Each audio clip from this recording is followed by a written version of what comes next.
जय हिंद दोस्तों। अयोध्या में बीजेपी कैसे हार गई? इस बार भारतीय जनता पार्टी को कम वोट मिले, ये बात तो है। इसके बावजूद भी बीजेपी मेजोरिटी में है, ये बात तो हम सभी जानते हैं। नरेंद्र मोदी प्रधानमंत्री बनेंगे, ये भी हम सभी जानते हैं। लेकिन अब सवाल ये उठता है, आखिर अयोध्या में बीजेपी कैसे हार गई? उस अयोध्या में जहाँ 500 सालों के लंबे इंतजार के बाद प्रभु श्री राम का भव्य मंदिर बन पाया, तो इसमें बीजेपी का बहुत बड़ा हाथ है। अयोध्या में जब से राम मंदिर बना है, तब से वहाँ पर डेवलपमेंट बहुत तेजी के साथ हुआ है। वहाँ के जो लोग हैं, वहाँ के दुकानदार हैं, वो लोग अच्छा पैसा कमा रहे हैं, क्योंकि अयोध्या में टूरिस्ट बहुत तेजी के साथ बढ़ा है। अयोध्या में प्रॉपर्टी का रेट काफी बढ़ गया है, वहाँ पर बड़े बड़े होटल खुल रहे हैं। लेकिन इसके बावजूद भी अयोध्या की जनता ने, फैजाबाद की जनता ने बीजेपी का साथ नहीं दिया। यूपी में बीजेपी का हार जाना एक बहुत बड़ी बात है। अब सवाल ये उठता है, आखिर क्यों इस बार अयोध्या के लोग, फैजाबाद के लोग मोदी और योगी का साथ नहीं दिए? क्या अयोध्या के लोग, फैजाबाद के लोग मोदी और योगी को पसंद नहीं करते? आखिर ऐसा क्या हुआ कि जो रास्ता यूपी से होकर दिल्ली की तरफ जाता है, वो अचानक से इतना कठिन कैसे हो गया? तो आइए इस वीडियो में जानते हैं और वीडियो को शुरू करते हैं। देखो,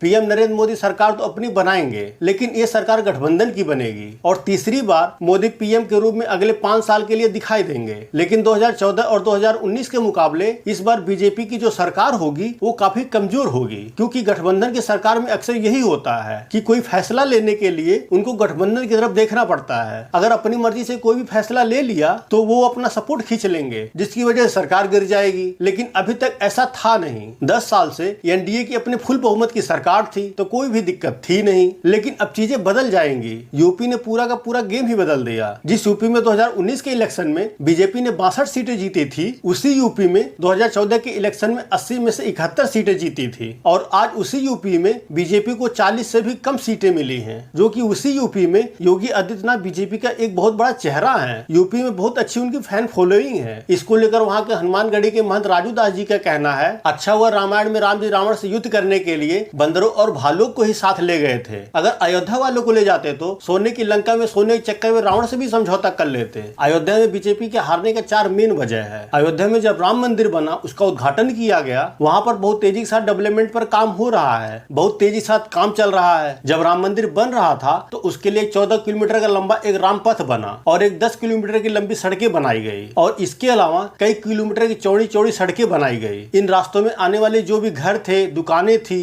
उनको तोड़ दिया गया, क्योंकि गलियों को चौड़ा करना था। और ये सभी काम किए गए जल्दबाजी में। और जो भी घर तोड़े गए, दुकानें तोड़ी गई, जिनके पास घर और दुकानें कागज थे उनको तो पैसा दिया गया, लेकिन जिनके पास कई सालों से दुकानें थी पर उनके पास कागज नहीं था, उनको पैसा नहीं मिला। इससे वहाँ का दुकानदार नाराज हो गया, खफा हो गया। एक दुकानदार बता रहा था, मेरी दुकान तोड़ दी गई, इसके बदले मुझे सिर्फ 1 लाख रुपए दिए गए, जो कि मैं इस दुकान को काफी सालों से चला रहा था। मैं काफी समय तक वेट करता रहा कि मुझे और पैसा मिले, या तो वहीं पर जहाँ नई दुकान बनाई गई वहाँ पर जगह मिले। लेकिन इसके बाद मुझे बोला गया कि 20 लाख रुपए तुमको देने होंगे अगर तुमको यहाँ पर बैठना है। तो कहीं न कहीं ये प्रॉब्लम है। वहाँ की जनता ने ये तो देखा, डेवलपमेंट तो है, बल्कि बहुत तेजी के साथ हो रहा है, लेकिन इससे वहाँ के आम लोगों को क्या मिला? उनका तो नुकसान ही हुआ। देखो, इकोनॉमी तो बढ़ रही है, ये तो हम सभी मानते हैं, लेकिन उनका क्या? जो छोटे दुकानदार हैं उनको तो बहुत नुकसान हुआ है, और जो बड़े बड़े बिजनेस हैं उनका तो बहुत फायदा हुआ है। नुकसान तो छोटे दुकानदार का हुआ है, और यही लोग बीजेपी से नाराज हैं। अयोध्या में 1.5 करोड़ टूरिस्ट हर साल आ रहे हैं, पर ये लोग वोट तो करेंगे नहीं। तो वोट करेगी वहाँ की जनता। अगर जनता ही बीजेपी से नाराज है, अब बीजेपी को वहाँ की जनता को खुश करने के लिए उनके हक में कुछ फैसले तो लेने पड़ेंगे। अगर वहाँ की जनता बीजेपी से खुश रहेगी तभी बीजेपी को वोट करेगी। और दूसरी वजह है, बीजेपी के जो लल्लू सिंह है, इनमें काबिलियत था, ये कुछ हद तक तो मानते हैं, लेकिन अपने कुछ गलत बयानों के कारण बीजेपी को काफी नुकसान पहुंचाए हैं। इन्होंने अपनी रैली में बोला था कि अगर हमारे 400 से ज्यादा सीटें आती हैं तो हम संविधान बदल देंगे। इस मुद्दे को विपक्षी की पार्टियों ने पकड़ लिया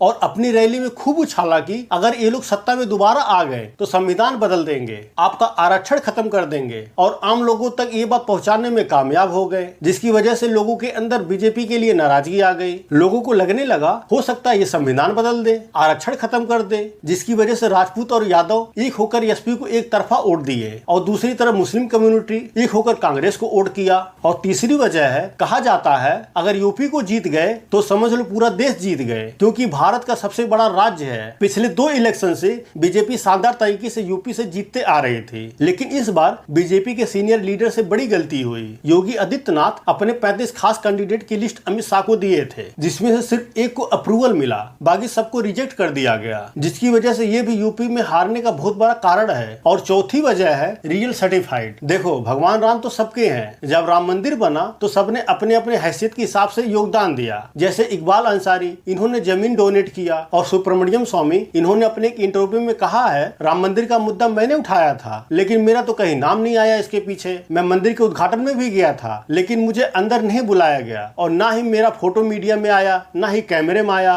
मैं बहुत देर तक बाहर खड़ा था। फिर मेरे पास संदेश आया कि अगर आपको अंदर जाना है तो परमिशन दिलवा देंगे। तो इन्होंने कहा, नहीं, मुझे कोई जरूरत नहीं अंदर जाने की। जिस दिन राम मंदिर का उद्घाटन हुआ उस दिन चारों तरफ कैमरे में, मीडिया में सिर्फ मोदी जी दिखाई दे रहे थे। पूरा फोकस सिर्फ मोदी जी के ऊपर था, और जितने भी सेलिब्रिटी आए थे उनके ऊपर फोकस था। अगर वीडियो आपको पसंद आए तो प्लीज लाइक, शेयर और सब्सक्राइब करें। मिलते अगले वीडियो में, तब तक के लिए जय हिंद।